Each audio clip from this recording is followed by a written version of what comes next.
I'm Dr. Christy, and this is Climbing Fish Parenting, practical parenting strategies in 20 minutes or less. I'm a psychologist and behavior analyst, and I work with exhausted, overwhelmed parents who feel like they've tried everything and nothing works. If you're listening to this while folding the laundry, hiding in your car, or wishing bedtime would just end already, you're in the right place.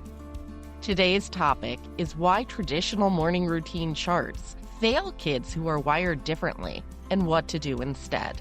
By the end of this episode, you'll understand why that beautiful visual schedule isn't working and what actually needs to happen before charts can help. Ready to transform your parenting journey? Let's dive in. Let me paint a picture I see constantly. A parent comes to me exhausted and frustrated. They've created this gorgeous morning routine chart. Maybe they bought it on Etsy, or they spent hours making it themselves with laminated cards and Velcro. Pictures for every step: get dressed, eat breakfast, brush teeth, pack backpack. They've read all the parenting articles about visual schedules. They've done everything right. And their child still melting down every morning, still wandering off mid-routine, still standing in their underwear 20 minutes after being told to get dressed. The chart sits on the wall, completely ignored, while the parent feels like a failure. Here's what I need you to know. That chart isn't failing because you did something wrong. It's failing because visual schedules are step 3 of a process, and everyone told you they were step 1. Let me explain what's actually happening and why understanding this changes everything. Traditional parenting advice treats visual schedules like magic. Put up a chart, show your child once, and suddenly they'll independently follow their morning routine. But that's not how learning works for kids who are wired differently. And honestly, it's not how learning works for anyone. A visual schedule is a reminder system. It's a support tool. But here's what it's not. It's not a teaching tool. Think about it this way. Imagine I handed you a recipe card for beef Wellington, something you've never cooked before. The card has pictures of each step, beautiful, clear pictures. Do you know how to make beef Wellington? Of course not. You might recognize some steps, crack an egg, dice an onion, but there are a dozen skills you'd need to actually execute that recipe. You need to know how to use a knife safely, how to tell when meat is seared properly, how to work with puff pastry without tearing it. The recipe card assumes you have those component skills. It's not teaching them. It's just reminding you of the sequence. That's exactly what's happening with morning routine charts for kids who are wired differently. The chart assumes your child already has all the component skills. It assumes they can see "get dressed" on the chart and independently execute the 15 mini skills involved in actually getting dressed. But many kids who are wired differently, they don't have those skills yet. Not because they're not trying, and not because they're being defiant, but because their brains genuinely develop these skills more slowly or differently than their typically developing peers. Let's break down what get dressed really means, because this is where parents get blindsided. When you look at your child standing in their underwear, staring at their clothes for 10 minutes, it's easy to think that they're just not motivated. But here's what their brain is actually trying to do. First, they need to remember that getting dressed is the current task. That's working memory. And kids with ADHD often have working memory deficits. Your child might have legitimately forgotten what they're supposed to be doing. Second, they need to sequence the steps: underwear, then pants, then shirt, then socks, then shoes. Kids with executive functioning challenges struggle with sequencing, even if they can orally tell you the steps. They might put their shoes on first and then get frustrated when they can't get their pants over the shoes. Third, they need to physically manipulate the clothing, orient the shirt correctly, put their arms through the right holes, work the buttons or zipper. Kids with motor planning difficulties or sensory sensitivities might find this genuinely challenging. Fourth, they need to tolerate any sensory input from the clothing: the feeling of the fabric, the tightness of the waistband, the seam in the socks. Kids with sensory processing differences might be dealing with inputs that feel genuinely painful or overwhelming. Fifth, they need to stay focused through all of these steps without getting distracted by literally anything else in their room. That's not get dressed. That's at least 15 different skills, all happening in sequence, all requiring sustained attention and executive function. And that visual schedule, it just says get dressed with a picture of a shirt. It's assuming all of those component skills are already there. For many kids who are wired differently, they're not. As a behavior analyst, I'm trained to break down complex behaviors into their component parts. That's called a task analysis. And what I see constantly is parents trying to teach the whole task at once, using a visual cue without ever breaking it down and teaching the individual steps. In behavioral terms, we have a name for this mistake. It's called assuming a skill deficit is a performance deficit. A performance deficit means your child can do the thing. They have the skill, but they're not doing it consistently. In that case, yes, a visual schedule can work beautifully. It's a reminder, it's a cue. It helps them remember to perform a skill they already have. But a skill deficit means your child genuinely doesn't have the skill yet or doesn't have it to the level they need to automatically do it for independence. In that case, a visual schedule doesn't help. It's like giving someone a reminder to do something they don't actually know how to do. Here's the critical part. For kids who are wired differently, what looks like a performance deficit, they can do it when I stand over them, so they should be able to do it independently, is often actually a skill deficit. They can do it with your scaffolding, your reminders, your regulation.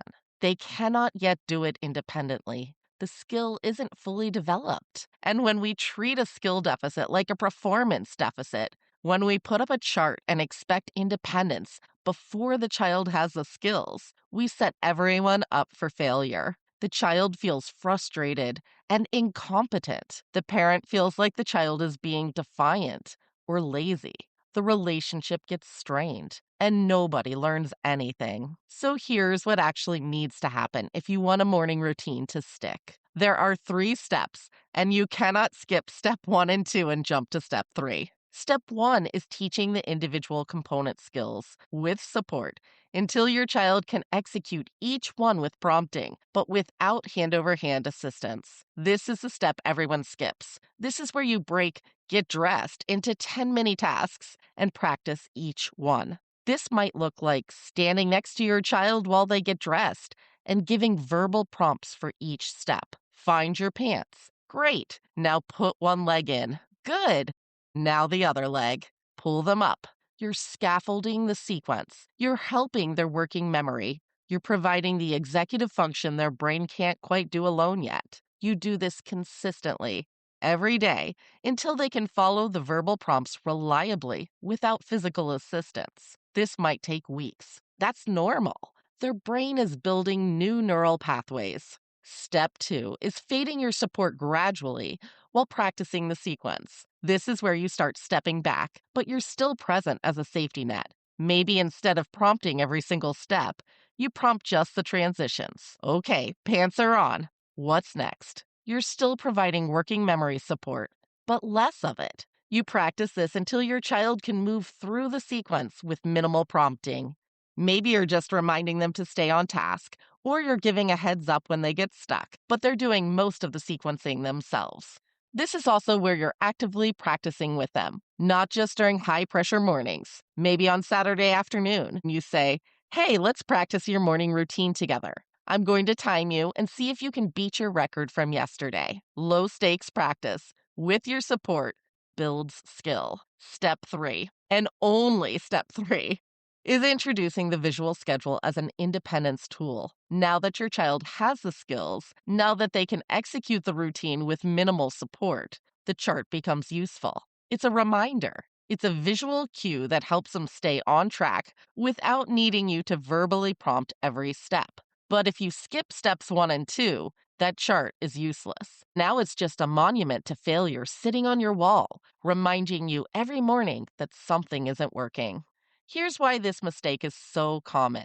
Traditional parenting advice is written for kids whose brains develop skills on a typical timeline. For those kids, by the time they're 5 or 6 or 7, they've already absorbed most of these component skills through natural development and causal repetition. Their working memory, sequencing ability, and motor planning are all progressing on schedule. For those kids, a visual schedule at step 3 actually is enough because they already have steps 1 and 2 handled. Their brain did that work in the background without intensive teaching. But kids who are wired differently, their brains don't build those skills on the typical timeline. ADHD brains might have working memory that's developmentally 3 years behind their chronological age. Autistic brains might need far more explicit teaching of sequences that other kids pick up implicitly. Anxious brains might shut down under the pressure of too many steps, even if they technically know how to do each one. These kids need steps 1 and 2 explicitly taught. And when we skip those steps because traditional advice told us a chart was enough, we're setting our fish up to fail at climbing trees. Let me give you a real example. I worked with a family whose 8-year-old daughter with ADHD could not follow a morning routine, despite having a visual schedule that covered their entire fridge. Mom was exhausted. She felt like she was nagging constantly. The daughter was melting down every morning, feeling like she couldn't do anything right. We did a task analysis of their morning routine. Just the getting ready portion had 42 distinct steps. 42. And this child was expected to remember and execute all 42 independently, while her ADHD brain was barely holding on to what she'd had for breakfast. So here's what we did. We broke it down. We picked just 3 skills to start: getting dressed, brushing teeth, and putting items in the backpack. That's it. Everything else Mom did or let go. For 2 weeks, Mom stood with her daughter during these 3 tasks and provided verbal prompts for each step. Not nagging, prompting. What's next? Yep, pants. Good. What comes after pants? Right, shirt. She was being her daughter's external working memory and sequencer. After 2 weeks, we added a visual checklist, but just for these 3 tasks, not 42 steps, 3. And Mom still prompted transitions. Okay, getting dressed is done. Check it off and see what's next. After another 2 weeks, Mom started stepping back. She'd set a timer and say, "You've got 15 minutes for your 3 tasks. I'll check in at the 10-minute mark." But she was still nearby if her daughter got stuck. By week 6, the daughter was doing these 3 tasks independently most mornings. The visual checklist was working, not because we'd found a magic chart, but because we'd actually taught the skills first. Then, and only then, did we add more tasks to the routine. And we added them one at a time with the same process. Teach with support, practice with fading support, then add to the visual schedule for independence. It took 4 months to build a full morning routine. But you know what? It stuck because we built it on actual skills, not on wishful thinking. Here's what I need you to do. I want you to pick one part of your morning routine, just one, where your child is consistently struggling. Maybe it's getting dressed. Maybe it's breakfast. Maybe it's the backpack check. Tomorrow morning, instead of pointing at the chart and hoping, I want you to scaffold that one task. Stand with your child, prompt them through each step, give them the working memory and sequencing support they need. Watch what actually happens when you break it down. And here's what you're going to discover: your child isn't being defiant, they're not being lazy. They genuinely need support for skills they haven't developed yet. Once you see that, once you understand that this is a skill deficit, not a performance deficit, everything changes. You stop feeling angry that they won't do it. You start feeling empowered to teach it. And that's when the visual schedule can actually do its job. I'm going to go deeper into this in my newsletter this week.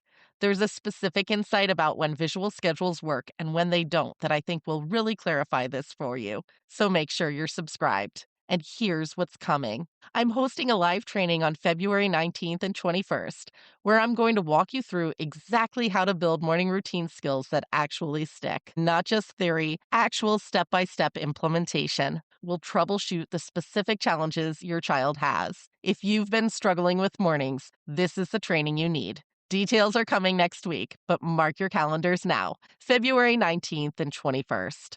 All right, that's it for today. Remember, visual schedules fail kids who are wired differently because charts are step 3, not step 1.